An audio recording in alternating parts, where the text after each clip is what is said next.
Hello, everyone. Welcome to That's Not True. My name is Dr. D, and I am here with a fantastic group of friends and um, individuals that are really moving the needle in health and well-being, and in this environment where people are seeking information. And if you're running around in the same kind of circles that I'm running around in, people are kind of confused about what makes sense for their diet, their exercise plan, their sleep regimen. And they're going online and they're using Dr. Google to find out how things work, why they work the way they do. And quite frankly, if you're running around in the same circles I am, people are looking for shortcuts. So I am here tonight to hopefully answer some of these questions for you. If you've never seen one of our shows, this is a show built on all of those questions where you get to ask the doctor, is it true? So I have invited some incredible friends, as I said, on the show with me tonight. I want to start with my very good friend, Sarah Tegender, the Director of Sales for Nutrimetrics, my personal girl crush. She is a mother of three, and she is defined as a superstar. If you've ever met Sarah Tegender, you know exactly what I am talking about. Laura's definitely nodding her head, right? Everybody is better with Sarah in their corner. So I'm so happy to have her in mine. Now, I am also joined by Laura Bateman from Oswego. That's upstate New York, I'm understanding. And you are an educator and also working in the health and nutrition industry in her own health store, or her own health entrepreneurial space. I'm here with Trista Pola from Hudson Valley, New York, with a background in real estate appraisal, but also helping people engage in really finding their very best health. And then Allison, you in one of my favorite, the great state of Buffalo, right? One of my favorite places to visit, and one of my favorite people to visit with. Allison is with us here today, and she has, I was really excited about the question that she'd said that some people were moving around her and asking. And so tonight I wanted to have Allison, Trista, Laura, and Sarah all come on to help answer questions where I'm able to tell you, is something a whole truth, a half truth, or not true at all. Now, I'm going to tell you, this show has been a great hit. I have so many questions that have come in over the weeks, so much so that I think what we're going to do this month is a best of show. We're going to invite a bunch of people on to ask their question, and it's going to be our review of the last 28 days of health. And that's a great call out, because if you're not following Market America Healthy Living, utilizing all of the health education that's out there, following 28 days of health, engaging in your own health challenge, adding one new health step to your life. This may be a better sleep routine. This may be a mindful minute. This may be adding a supplement choice because you know that you should be getting a multivitamin or an omega-3 fatty acid, right? So whatever your little step is or your big step is, the five of us, we want to congratulate you for taking that step. Let's get right to it. Sarah, I want to I know, big round of applause for everyone on the call tonight. Sarah, I want to get started with you. I know that you are full of questions. Let's start with one I try to be full of answers too. And so, I mean, so some of these are just my own, what I tell people. And so, I mean, I know I'm not going for supplement advice to Dr. Google, but I have always heard that you can go to a pharmacist and ask them supplement questions, and that's going to be helpful. Is that true? That's 100% true. You know, you nailed it. It's 100% true. You know, when we look at identifying that health advocate for you. A pharmacist is a great place to go. And there's a couple of different reasons why. Obviously, they're very well versed in the pharmaceutical intervention, but because many of them have retail stores, they are exposed to supplements and have been for decades. They're also very aware of that space where medications and supplements play well together.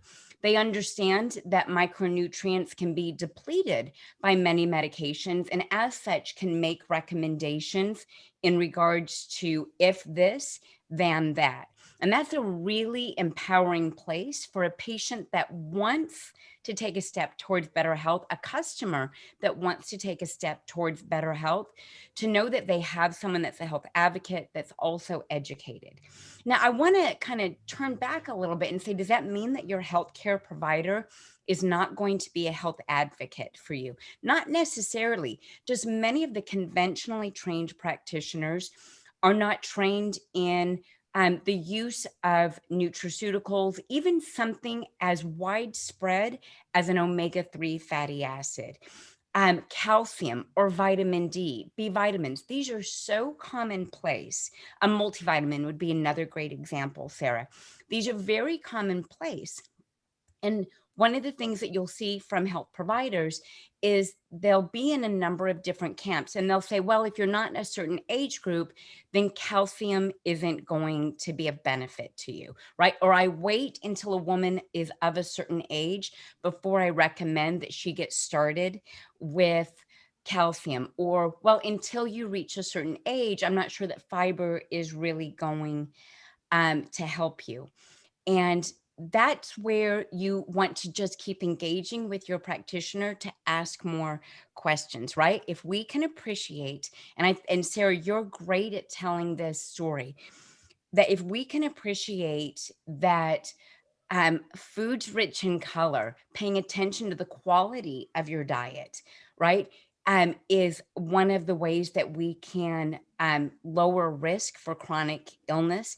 If we can appreciate that a higher commitment to healthy living can also, by the same margin, lower risk for disease, knowing that about 90% of diseases today are lifestyle related.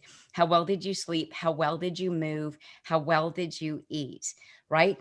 To that end, we can then make that connection that a multivitamin that is rich in vitamins and minerals is also appropriate for someone through all ages to support their brain development or a healthy brain in later decades of life. So the pharmacist is also very well, they understand very much not just the interaction, but the forms of many of these nutrients. But probably the magic with the pharmacy, because they have that store, they're not bound to any one brand.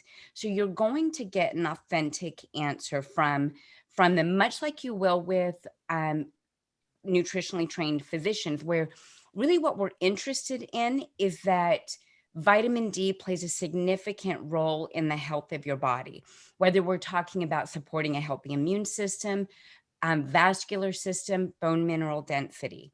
What I want you to be doing is making sure that your vitamin D levels are sufficient. So I want you to be taking a vitamin D. It also opens up that conversation for, well, how do we define a quality multivitamin? How do we define a quality supplement? So, Sarah, I want to flip the script, and I just want to be sure that everyone else on the call knows that I'm not going to do this to you, but I'm actually going to throw something at Sarah because of her background. Sarah, you're not trained like a pharmacist. You're not trained as a physician, right? You know, but you're commonly making recommendations. How do you decide as a consumer, as a parent, as an advocate for health, but without the pharmacist's training or an advanced degree in medicine, how are you making decisions about supplementation? Yeah, Dr. D, great question. Because as a mom, there's a lot of things that, you're presented with. And so you have to know how to do this. And So one of the things is, just like cereal boxes or food, I never look at the front of the label. So we got to flip it around and go and look at that. And let me ask you, Dr. D, is it true? Because I've heard supplement facts and nutrition facts are not the same label, correct?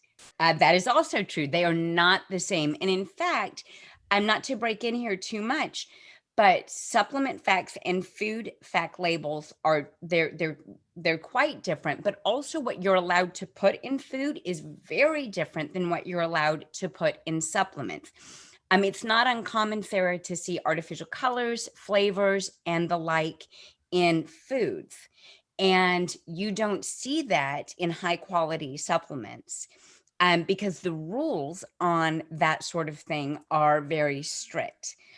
So like that's just an easy example. When you see mango flavor or citrus flavor on a supplement, it's because it's coming from an actual mango or a citrus fruit. You can't say it's not like flavoring like we often see in foods. And many people don't know that because they, like, to your point, they think a supplement label and a food label are the same thing. It doesn't mean, though, that food dyes aren't allowed to go into supplements, because I found that sometimes has happened. And I know a lot of even my like earthy, crunchiest friends try to avoid food dyes. And I mean, and every now and then accidental birthday cake, I don't think is going to, shorten anyone's life, but I always feel like the thing that you put into your body every single day you need to know what it is, and you need to know what's going into your body. Which brings me to the other thing that I look at, and that is, this is why I don't like the front of the label, because what they say is in it, they sometimes hide in these proprietary blends. Oh. And they'll put 7, 8 ingredients on one line and then just put a milligram amount or even a microgram amount. And then you're supposed to just guess, is there, like, let's take a blend that maybe they threw in ashwagandha and chromium and zinc and holy basil, and it's all on one line. And you don't know if there's an efficacious amount of those ingredients to even have it make a difference. And there's no transparency. So is that true? That's true. Label transparency isn't just relevant in today's marketplace. The consumer's looking for a cleaner product, a more pure process for how products are created, how they're handled. That's absolutely true. Going back to what you'd said about food dyes, you're right that if there are food dyes in supplements, they have to list them, and you'll often see chemical monikers for them, not just food dye number 5, which, to your point, is very easy to identify, but other things that are not easy to identify. And I think this is why, both as a mom and myself as a practitioner, we're very happy with the idea or the concept of a product without fillers and binders, that doesn't use artificial colors, artificial flavors, that uses food for its colorant, that uses food for its flavor, its sweetness, its tartness, or its acid. One thing that you balance. forget. So I have one more thing to add to this. And just to add, I did have, a couple years in pharmaceutical sales. So I had enough to make me dangerous, but not enough to have any medical knowledge or background or training other than the 2 products that I had in my bag, so to speak. But I do remember that when we sold against a lower quality product, we would always talk about delivery system. And so I really like looking at people's supplements and trying to figure out, well, what makes this special? And just the other day, I was sitting down with a girlfriend, and she was telling me about her probiotic, and we pulled it up on the internet. And I said, that's, great. Let me look at it, because it's interesting, because, what I know is true is that probiotics, in order for them to stay alive, mostly need to be refrigerated unless there's some sort of patented delivery system. Again, that's what I know about from pharmaceutical training, is delivery systems matter. And so we looked at this, and we actually found out that the delivery system was the delivery of the actual bottle. So as long as it stayed in the bottle, there was some kind of patent on that bottle. Sure. But she had told me just a few minutes before, she likes the convenience of putting everything in a pill box. So she has it all laid out for 2 weeks ahead of time. So the fact that it wasn't in the bottle wasn't making any sense. And she switched over to our probiotic for that reason, the one that you and I take, because we don't have to worry about refrigeration or a patented bottle. So tell me a little bit about, is that true that, probiotics, the delivery matters? Delivery matters. And I like that. I'm glad that you said delivery, because where they're delivered is what matters. What we do know about probiotics is that even dead probiotics serve a purpose. They create fodder in the gut. They create a terrain where other gut bugs can chew on them and actually create a very biodiverse um, um, um, area or environment, or what's referred to as a microbiome. But they need to get to the right location. And so making sure that they're delivered to the large intestine is absolutely appropriate, and that they're protected from stomach acid. Well, whether they stay alive or not, the structure of their body would be ultimately harmed by stomach acid. It would not allow them to be that great fodder that they're supposed to be. So ideally, if there is not a specialized delivery system like a live back technology or a sustained release technology called BioTrack, then you are running the risk of them being degraded by stomach acid. But the real risk there is that they won't ever make it to the large intestine. They won't be delivered to the proper space. That's exactly right. Okay, Sarah, you and I could probably do this forever, because I do actually from Sarah get questions quite a bit where she says, listen, I'm working with someone, and these are some of the, the targets that we have. Um, and and while it's not always phrased, is that true? Sarah and I have we frequently will have these conversations. We try to expand on really improving everybody's education. So I appreciate that back and forth quite a bit. Now, I know I flipped the script on you. And like I said, Laura, I promise I'm not going to do that to you. I'm not going to try to catch you on a hot seat. But I do want to ask you, because you had actually had a list of questions that you were interested in being able to present on the show tonight. Which one did you choose? What do you want to know? Well, if it's okay, I'm going to switch gears a little bit over to a fitness question. Dr. D, Okay. I've heard walking 3 times a day for 20 minutes is not as good as 1 hour straight. Is that true? It is not as good. That is true. I wanted to make sure I heard you correctly. 20 but I want to mention something here. So the question is 20 minutes in the morning, and then 20 minutes in the afternoon, and 20 minutes later after I get done with dinner. Is that the same as prolonged 60 minutes of exercise? And it's not. What this makes me think of, Laura, is Muhammad Ali was famous for this statement. Muhammad Ali was famous for being asked in a media reporter, after a fight, how many sit-ups do you do? And he said famously, I don't know, because I don't start counting until I get tired. Right. And so that's much of where the work happens, is in that intensity. So what is likely not happening in 20 minutes, unless it is an incredibly brisk walk where your heart rate is getting up, you're going up a hill where the glutes are working, the legs are working, almost where you are not walking anymore. You are, no one wants to define themselves as a jogger. Let's just be honest, right? You're either you want to be a runner, right? But, breaking into that, just stumble into a jog, right? Intensity in this case matters. And so what we're thinking of from a fitness perspective is, can you sufficiently get into that intensity of work really, really quickly? Because one of the things that we know about intensity and duration is that 20 minutes is critical. And so unless you are, a high performance car that can go from 0 to 120, just like that, during that 20-minute walk, Laura, you're not going to get into that level of intensity. So like Muhammad Ali, I guess we would have to start counting that 20 minutes when we got tired. And from there, we would see some meaningful work happen.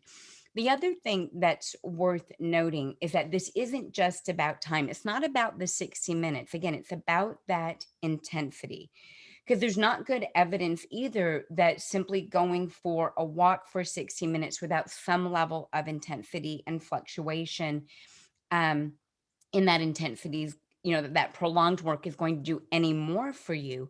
Your heart rate, your weight loss, your metabolic performance. There is one caveat. We have to put a pin in that, right? The under-conditioned individual, right? So I want to put a pin in the under-conditioned individual.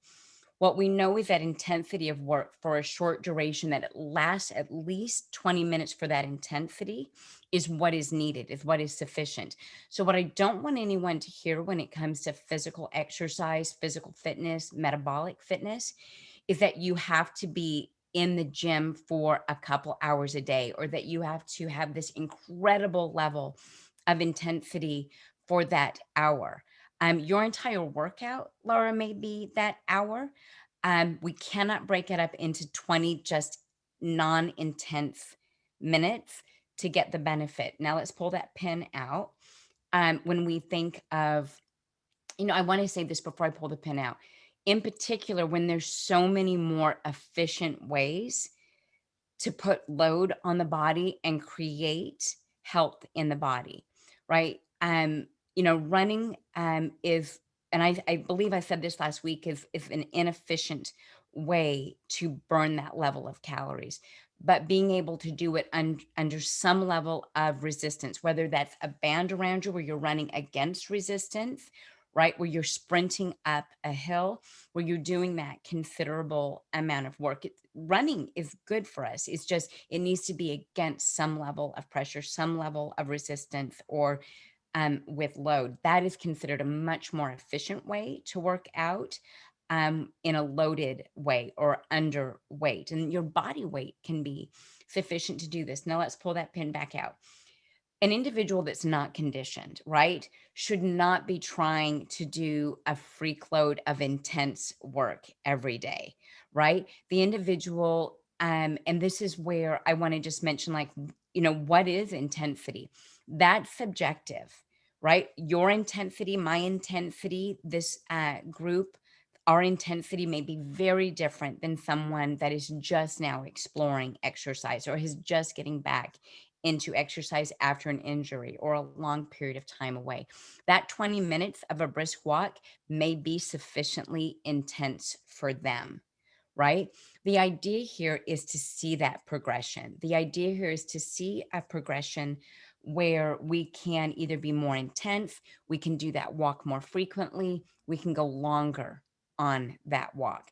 People that are looking for fat loss, a shift in how their body uses energy will need to have intense work done for 20 minutes of time to see the body go, I need to like break into her savings accounts to keep this up, right? For crying out loud, she's still running, right? What am I going to do? I need to find an energy resource for her. So I guess what I need to do is back it up and say it's only half true. That would be true for someone that is not conditioned and is trying to get themselves back into conditioning. They will see progression towards a goal when they're able to do it for a longer duration at a more intense speed or just a higher level of intensity. But that's when they're going to start to see some of those metabolic benefits once they can get into that place where they're intense for at least 20 minutes. Fantastic.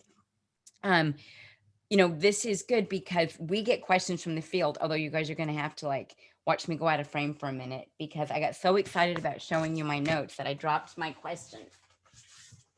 I'm back.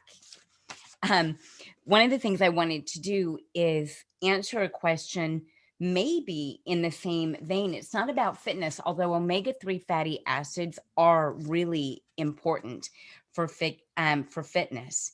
They are, profoundly beneficial when we think about creating a healthy environment for inflammation, for muscle growth, for recovery after exercise.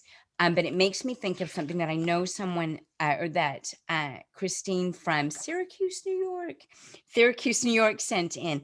And she says, Dr. D, I've always heard that omegas are good for stress, but I don't understand why. Is it true that they are good for stress? They're very good for stress, but the mechanism um, is complex, right? So, what it comes down to is that omega 3 fatty acids, in particular EPA and DHA, are the backbone for a lot of energy systems. So when we think about what is required to create energy in the body, omega 3 fatty acids play a role in that. In fact, fatty acids just in general play a role in that. But omega 3 fatty acids, EPA and DHA, play a significant role in brain health. Um, the better part of your brain is DHA, and other cortex in the brain, other areas of the brain have a high affinity for EPA, which is from fish oil. Now, can it be derived from plant oils? It can. It's just at a really slow rate.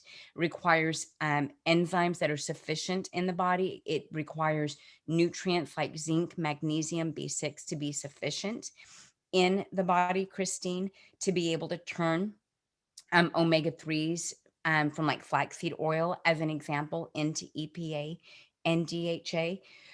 The bulk of the literature on mood, on stress, has been done on fish oils, EPA and DHA specifically, considering that this is really what is the contributor to the brain. Um, One of the things that we know about individuals that have low DHA per volume in the brain is that they are more likely to have memory decline. It's linked to cognitive decline, overwhelm, those sorts of things, which many people see as stress and mood together, that they're overwhelmed quite quickly. And studies do show that having a sufficient amount of DHA in the diet through supplementation, and this is really what's quite fantastic about fish oils, is that they're able to show through machinery in our cells that whether you get your omega 3s through diet, whether you get your omega 3s through supplementation, they incorporate into the brain, it incorporates into the eyes, it incorporates into the skin. It's one of these critically important nutrients in the body. And we start to see with a decline in EPA and DHA in diet or in supplementation, that brain volume or memory, cognitive networking, synaptic function can start to decline. You know, one of the ways, Christine, that I often try to answer this for individuals is anything that you would do for a child to help their brain sufficiently develop. You need to make sure that you're doing throughout life to maintain that same level of brain maintenance, that same level of um, health and stability, especially in later decades of life. We know that EPA, from a mental emotional standpoint, has an affinity for certain centers for emotional control. So, like your lizard brain, the amygdala, the fear centers, we know that EPA, a fish oil, again, has a very high affinity for areas in the brain that are responsive to feeling overly stimulated. The frontal lobe that just feels, you know, when people feel overwhelmed, they just feel like a Mack truck is coming at them. EPA has been shown to improve that sense of overwhelm, that sense of stress, that sense of needing to stay focused or clear on something. And it has a great deal to do with ratios. You know, one of the things that's important to pay attention to when it comes to EPA and DHA is that they are essential. Your body cannot make them, so you have to take them. And like I said, one of the things that's really wonderful to see in the literature is whether you're getting it through fish or you're getting it through supplementation, they note that it incorporates into the body in the same way, that it incorporates into the cell membrane in a sufficient way to maintain visual function, to maintain brain function, to maintain cardiovascular health, or maintain a healthy environment with less inflammation or less risk for metabolic dysfunction. What you get with supplementation that you don't necessarily get with dietary intake, however, is a cleaner or more pure product. One of the things that's true about omega-3 fatty acids through supplementation is that they've gone through some level of processing to eliminate many of the concerns that we would have should we consume a pound or a pound and a half of fish each day, whether it's heavy metals, it's toxicity, it's the fact that they're maybe a farm raised fish, right? We're not paying attention to globally the sourcing of that ingredient, which is much to Sarah's point about sourcing of food really matters. In the fact of supplementation, purity of process really matters. So omega-3 fatty acids, in short, work with mood because they need to be simply because they work with mood and stress simply because the machinery that's in our cells requires their incorporation for the literal weight of the brain, for them to be a backbone for energy, for synaptic function. So it doesn't feel like the world is coming at you like a Mack truck. They contribute to the production of hormones, whether we're talking about keeping an environment in an anti-inflammatory environment or simply allowing your body from a steroid standpoint, from a hormone development standpoint. They're the building blocks for the hormones that keep you feeling well, that keep you feeling stable, that keep you feeling alert, mentally focused, and they are critically important in childhood development as well as in later health for brain maintenance and brain well-being. So everybody just take an inventory right now. Are you overly stressed, right? Do you feel overly burdened? There's a lot on your plate, right? So you're spending through nutrients very quickly trying to keep up with all of that. You're spending through nutrients and fatty acids if you're not replacing them in your diet, right? Eating a diet very rich in color with these natural fats or fats in their natural state, then supplementation is a necessity that maybe you've been looking at as if it were a luxury. Okay, I hope that helps. Let's do this. Since I decided to get into chemistry, I know that Trista, you actually have a question that has a little bit of chemistry involved. Trista, go ahead and ask me your question, and we'll decide if it's true. Okay, great, Dr. D. I've always heard that if you stop eating meat, you lose the enzymes that break meat down. And so you can really no longer digest it properly. And if you go back to eating meat, those enzymes are missing and you'll get really sick. Is that true? That is not true. You might get sick. And I'm going to tell you why I think people get sick when they go back. Meat is a heavy food, right? Animal products are a heavy food. And when something sits heavy on the stomach, you're definitely going to feel uncomfortable. You're going to have that sense of there's a weight on your stomach for sure.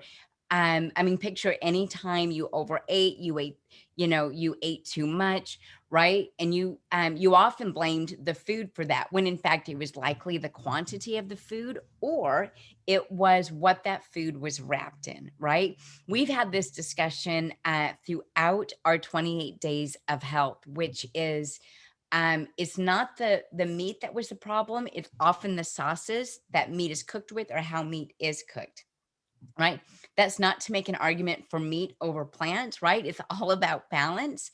But what we often find is what's really hurting people are the sauces, the sugars, the shellacking, the heat. These are how food is prepped for, so it's tasty. Listen, you guys, food tastes good, right? Stop pouring all kinds of jazz on it, right? So often I think that's why people just to feel uncomfortable. What studies show about enzymes from going from a plant-based or a vegetarian diet to eating meat again is, in fact, that in as little as 3 days, those enzymes are completely sufficient again. The microbiome is a really incredible thing. Your gut diversity is a really fantastic thing. I mean, you may be surprised to know that you can turn over the entire gut biome in as little as 3 weeks, right? And it gives hope to a lot of people that have inflammation, a lot of people that are concerned about gastrointestinal distress, that are concerned about changing their diet. Like they frequently, Trista will say, have I done is this irreparable? Have I done so much harm with the last fill in the blank years that I can't fix this? Right? The microbiome in the gut and the oral biome changes very quickly in as little as 3 weeks. So there's hope for people that are really trying to get a bad diet under control, trying to get, symptoms of GI distress under control. Now, this isn't about that gut bug or something like that. Like that stuff needs to pass, right? And you should be very gentle to your stomach. This is about the individual that just says, I have more inflammation, or signs of inflammation or discomfort, and that's trending in the wrong direction. If I don't get a handle on this, if I don't put a wrap on this, this is really going to start to go south on me. Those people should feel good to know that in as little as 3 weeks, we can change a great deal of the gut biome.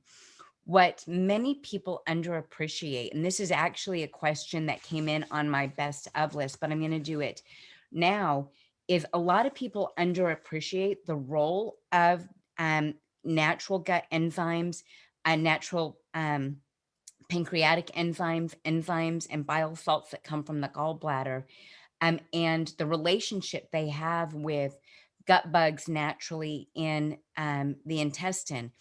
Um, Probiotics, natural gut bugs that are found there have a great interplay with the dietary enzymes that come from your colorful foods. That's really the benefit of these colorful foods, right? Is that they are so enzyme driven, or so enzyme built. This is where the magnesium or the manganese comes from, the zinc comes from, these things that allow you to stimulate detoxification enzymes, is the color in your diet. Well, they're going to play very well with probiotics. Now, a fiber-rich diet creates its own probiotics. A fiber-rich diet creates short-chain fatty acids for healthy energy. And so I really appreciate your question, because it helps with somebody else's question that says, is it true that if I change over my gut biota, or I start taking probiotics, or I start paying attention to my gut, that I might see cardiovascular benefits or mental health benefits, or I will start to see weight loss benefits? And all of those things are true.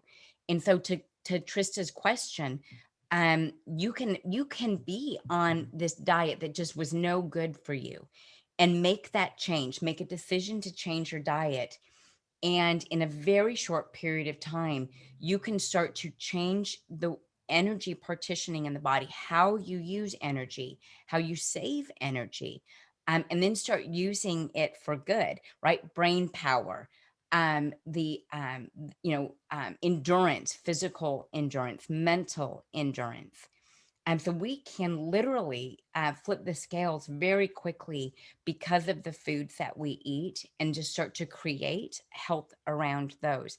So meat eaters do very well, like moving into a plant-based diet, because very quickly the body starts to acclimate. It starts to, shift its enzymes that it creates.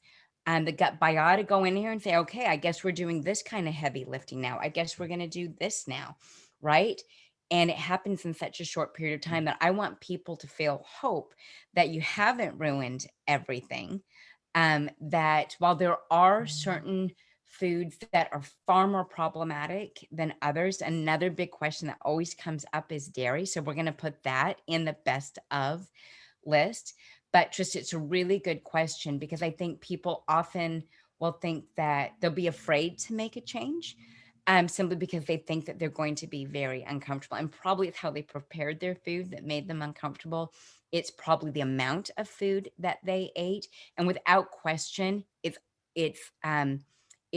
focusing on one type of food and not a diversity of food. We see that happen a lot in the diet industry, right? Where people were like, just like legit, like give up on an entire food group. And we really have to ask about the inherent wisdom in doing something like that, right? So I kind of got an extra question in there about the gut biome and how important it is that when you shift the gut biome, you can lose weight, you can improve cardiovascular function, mental health, and well-being. So if you have more questions about that, you of course can put them in the comments down below, or send in a question to market at healthy living at marketamerica.com. Just make sure that you put your question in the form of Dr. D. I've always heard, is it true? Great. Allison, let's move on. Dr. D, can I just get a clarification? Is it 3 weeks or 3 days you can change your gut microbiome in? So you change your, thank you. You change your gut microbiome in 3 weeks. The enzymes that Trista's talking about, that happens in as little as 3 days. The biota that's already there, your pancreas, your gallbladder, they go, okay, this is what we're doing now. And that happens in a incredibly small window of time. Wow, thank you. Allison, what is your question? So Dr. D, I run into a lot of people looking for that quick fix for the holidays, or possibly for after the holidays, right? And I hear people asking if keto and intermittent fasting is the best for rapid weight loss. Is that true? This is fantastic, because we kind of led into this when I said there's this group of people over here that just decide to throw out the baby with the bathwater and they're not eating greens anymore. That's fantastic, Allison. So the question is it true that intermittent fasting or keto diets can be a quick fix? It is true. But to be fair to that question, any diet is a quick fix. It's just not a sustainable one, right? So you can lower your calories and lose weight. You can go on and you can change your diet entirely. It's kind of funny. This kind of piggybacks a little bit on Trista's question about how quickly the body decides to change its energy systems. And it says, I guess this is what we're doing now. And that's kind of that spice of life, that kick in the pants. And people really do early on notice big benefits from intermittent fasting, from a weight loss perspective, from keto eating, even going, we heard about the popularity of paleo diets. And then, now we're seeing things like ketotarians, which is how do you go keto, but you're also plant-based. Pagans, right? They eat fish and vegetables, but not other, there's all kinds of different things that have gotten out there. So Allison, these are variations on the exact same theme, right? We're finding ways to make weight loss over the holidays sound sexy, or the next best thing, because that last one didn't work for you.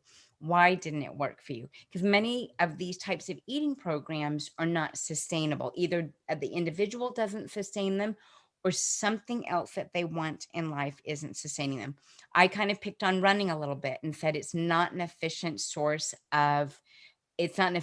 way to burn calories, making it an inefficient way, in my opinion, for you to be able to lose fat, right? The more muscular work you can do, the more energy that gets put out, the more calories that need to be burned to be able to keep up that demand.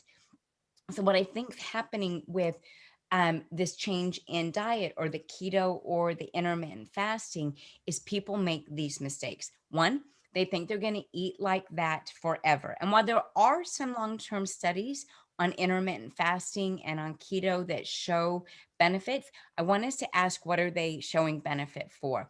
It's not weight loss all the time. That's usually the early sign of what you see. Individuals that follow fasting protocols, keto protocols, paleo protocols, are often making such a big change in their diet because they want mental health, right? There's great evidence for blood sugar regulation with keto and intermittent fasting. There's fantastic evidence for brain health and longevity with fasting. But all of those studies, or all of those proponents, also say you don't do this every day, right? Proponents of intermittent fasting say you change up eating windows, right? It's not always that 16-8. Sometimes they go 18-6, which means they're fasting for different hours. Some women, especially menstruating women, shouldn't do more than 12-12, right? So they should never fast more than 12 hours, simply because women are subject to their hormone cycles. And so intermittent fasting can be a problem. So I think what ends up happening, and I'm going to steal a line from Sarah Tegender. Sarah, I will often hear say, you're asking the wrong question, right? Um, and so is it good, Allison, for a quick fix? Yes, but I would say you could actually pull your diet out of the hat for a quick fix. It's a sustainable one that we're looking for. So what is it that someone after the holidays wants to achieve, after they've put in the work for those 3 weeks? What do they want to achieve? Do they want to maintain lean muscle mass? A ketogenic diet, a high fat diet, which is, limiting an essential energy system in the body, which is glucose, right? Carbohydrates, is not going to see the same muscular adaptation, the same muscular endurance that they want. So if their desire is to be on a ketogenic diet, then they need to also tell me that they don't have an interest in muscular adaptation or healthy muscular energy systems, because if you do that for a long enough period of time, you'll start to see limitation there. Allison, the other thing that I think people do is that they assume that intermittent fasting means I can eat whatever I want during those 6 hours, during those 8 hours. Just bring it on, right? Because as long as it's a compressed feeding window, I can eat whatever I want, right? Because I went so many hours without food. That's also not true. Keto or intermittent fasters are, they're very good at meal planning and managing those meals. And in doing so, what you'll find is many people for quick weight loss will go on that very strict ketogenic diet where they limit their carbohydrates to 20-25 grams of carbs in a day. But we'll find to maintain their mental well-being, to maintain their muscular health, their energy systems, they move up into a 70 grams of carbs in a day, always under about 100, but it will be, some people will choose 50, some people will choose 70, but you can still get many of the metabolic benefits from a ketogenic diet by getting at least 70 grams of carbohydrates a day. So now it comes down to carbohydrate selection, right? And I want to bring this up because of low glycemic impact eating practices. What we're doing with 70 grams of carbohydrates, right, is that we've just opened up a whole world for a ketogenic eater to the vegetables that they can eat, the minerals and the vitamins that they're now going to get. Where people make a mistake with some of these trend diets is that they think that many of the practical applications or principles that they've learned in the past get thrown out the window because there's this new sexy thing, right? Ultimately, what we're talking about is low glycemic impact eating is a diet, a lifestyle, an eating plan that controls for blood sugar, right? So there should be an appreciable amount of healthy fats, an appreciable amount of fibers, right? A fiber, an appreciable amount of protein from varied sources, not one source. So issues with the ketogenic diet is that we all often see a complete dismissal of an absolutely essential food group that gives the body one of its preferred fuel sources, which is glucose. Can you do that for a period of time? You can. Conditionally, the body will start to make glucose from fatty acids. We just have to ask ourselves at what cost, right? And how long can you sustain that? Is it a quick fix? That part of it is true. But anything, Allison, is a quick fix. It's what are your long-term health goals? And what I want people to appreciate is whether you eat in a compressed window, if you do it healthfully, right? You are choosing low glycemic impact foods. You don't look at that feeding window as a free for all, right? Where you can eat anything that you want. You're starting to use the principles of common sense that you're supposed to be following, which is eat food in its natural state, choose food based on color. If it's, if it comes out of a box, a can, or a bag, you probably shouldn't be putting it in your mouth. The rest of it is just the dressing of how they took a variation on a theme and made it sound brand new. Dr. Mason, I feel like I keep like interrupting, and I'm the one who out of everyone has the benefit of talking to you almost every single day. But I got just one more, and that's that I have heard that, and we talked about omegas already today. So I got to get in here with this to say that I've heard that omega-3s are some of the dirtiest supplements in the industry. So is that true? No, omegas. Again, let's go back to what I'd said about like fish and source. You want to know where your fish came from. You want to know how that fish was, if it's farm raised or if it's wild caught, because the wild caught will have more healthy fat on it. It will have eaten in its natural state. It has not. There's so many different reasons why you should be sourcing fish. What about like even the wild type? caught. Like when I'm pregnant, I'm not supposed to eat swordfish, right? Right, Or exactly. And what is the reason for that? When you're pregnant, you don't want to eat bottom feeders. You don't want to eat highly muscular fish, because the muscle is also an issue. People frequently will talk about the fat stores and all the toxins there, and that's absolutely true. So we do very much worry about toxicity in eating fish. That is a non-issue in the supplement industry, save this one thing that I want to talk about. The source of omega-3 fatty acids is really, really good. In fact, from an industry standpoint, there's very few places that you can get omegas. This is one of the most highly regulated ingredients in the natural marketplace because of risk of heavy metals, because of risk of contamination. What needs to be controlled for better. And so I'm going to use your words on you. You're asking the wrong question, right? How are take my own medicine here. How are they handled, right? It's not that the fish oil is dirty. It is often the processing of fish oil that is dirty, right? So they took a pristine oil, a pristine fat, and they applied heat to it. Maybe they use alcohol to pull the fatty acids off. So knowing how your fish oils are processed, this is really what's so impactful. I mean, it's one of the reasons why, even in a marketplace with a huge number of omega-3 fatty acids that I could choose from, I continue to choose the Heart Health omega-3s because I'm able to confirm. I mean, first off, they carry a Council for Responsible Nutrition. Like the manufacturer is very well regarded.